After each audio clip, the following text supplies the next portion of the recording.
ஆர்வலர்கள் அனைவரையும் pass cricket media சார்பாக வருக வருக என அன்போடு வரவேற்கிறேன். ஐபிஎல் போட்டிகள் கோலாகலமாக நடந்து வருகிறது, நாம் அறிந்ததே. பரபரப்பான குவாலிஃபை 2 போட்டி இன்று நடைபெற இருக்கிறது. சென்னையில் ராஜஸ்தான் ராயல்ஸ் அணிக்கும் எஸ்ஆர்ஹெச் அணிக்கும் இடையிலான போட்டி. இந்த போட்டி ரொம்ப விறுவிறுப்பாக இருக்க போகிறது, மாற்று கருத்து இல்லை. ராஜஸ்தான் ராயல்ஸை பொறுத்தளவுக்கு 3 நிலைகள்லையும் சிறப்பாக இருக்காங்க. பேட்டிங், ஃபீல்டிங், பவுலிங் எல்லாமே நல்லா இருக்குது. ஆனால் எஸ்ஆர்ஹெச்சில் பவுலிங்கில் மட்டும் கொஞ்சம் வீக் இருக்குது. அவங்களுக்கும் பேட்டிங் இருந்தாலும் பவுலிங்கில் கொஞ்சம் வீக் இருக்கிறது. இருந்தாலும் அஸ்வினுடைய சொந்த மைதானமாக சென்னை இருக்கிறது, அவங்களுக்கு பலமாக பார்க்கப்படுகிறது. இதில் மொத்தம் இதற்கு முன்பாக 19 மேட்ச் இவங்க 2 பேரும் விளையாண்டுருக்காங்க. அதில் 10 மேட்ச் வின் பண்ணியிருக்கு எஸ்ஆர்ஹெச், 9 மேட்ச் தான் ஆர்ஆர் வின் பண்ணியிருக்காங்க. அப்போ நெக் டு நெக்கில் தான் இருக்காங்க. இரு அணிகளும் சமபலம் வாய்ந்த அணிகள் தான்.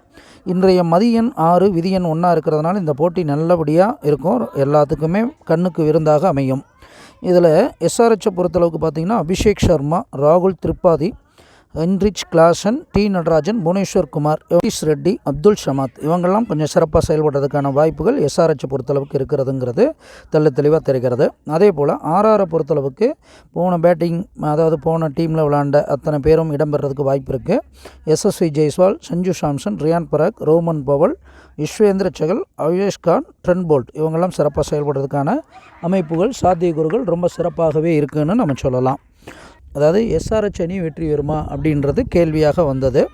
எஸ்ஆர்ஹெச்சுடைய அதிபதி புகர் அதன் மேலே உட்கார்ந்துருக்கிறது, எஸ்ஆர்ஹெச்சுக்கு கூடுதல் வெற்றி வாய்ப்பு.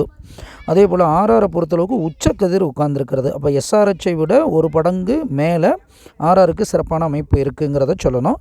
ஆனால் ஆர்ஆருடைய அதிபதி விரயஸ்தானத்தில் இருந்தாலும் கூட ஆர்ஆர் பார்த்திங்கன்னா பெட்டராக தான் இருக்குது அப்படிங்கிறத நம்ம சொல்லணும். ஏன்னா லாபஸ்தானத்தில் 12 இருந்தாலும் லாபத்துக்கு போகிறார் அப்படிங்கிறது சிறப்பான ஒரு அமைப்பு. ஆனால் எஸ்ஆர்ஹெச்சுடைய லாபஸ்தானத்தில் சூரியன் போய் கதிர் போய் ஆர்ஆருடைய கௌரவத்தை தான் கொடுக்குது. அப்போ எஸ்ஆர்ஹெச் வெற்றி வாய்ப்பை ஆர்ஆருக்கு சமர்ப்பிக்கிற மாதிரி தான் இருக்கிறது. அதே போல் ஆர்ஆருடைய வெற்றி ஸ்தானாதிபதி எஸ்ஆர்ஹெச்சுக்கு விரயஸ்தானத்தில் இருக்கிறனால எஸ்ஆர்ஹெச்சுக்கு விரயத்தையும் நஷ்டத்தையும் ஏற்படுத்துகிற மாதிரி இருக்கிறது. எஸ்ஆர்ஹெச்சை நோக்கி வரக்கூடிய கிரகம் மாலாக இருக்கார். அதாவது அதிர்ஷ்டம் எஸ்ஆர்ஹெச்சுக்கு பக்கபலமாக இருக்கிறது. ஆனாலும் கவிப்பு ஆர்ஆரை நோக்கி வருவது ஒரு சின்ன பின்னடைவு. இருந்தாலும் ஆர்ஆருடைய உதய அதிபதிக்கு பக்கத்திலே உச்சக்கதிர் 5ஆம் அதிபதி உட்கார்ந்துருக்கிறது. அப்போ போட்டி முடிகிற நேரத்துக்கான பிரசன்னம்ன்றதுனால கொஞ்சம் விட்டுருந்தால் எஸ்ஆர்ஹெச் ஜெயிக்கிறதுக்கு வாய்ப்பு இருந்திருக்கும். ஆனால் முடிவில் ஆர்ஆர் அணி வெற்றி பெற்று ஃபைனலுக்கு இறுதிப் போட்டிக்கு நுழையிறதுக்கு வாய்ப்புகள் நிறைய இருக்கிறது. அனுமானிப்பது நாமாக இருந்தாலும் தீர்மானிப்பவன் இறைவன் ஒருவனே என்று கூறிக்கொண்டு விடைபெறுகிறேன். நன்றி, வணக்கம்.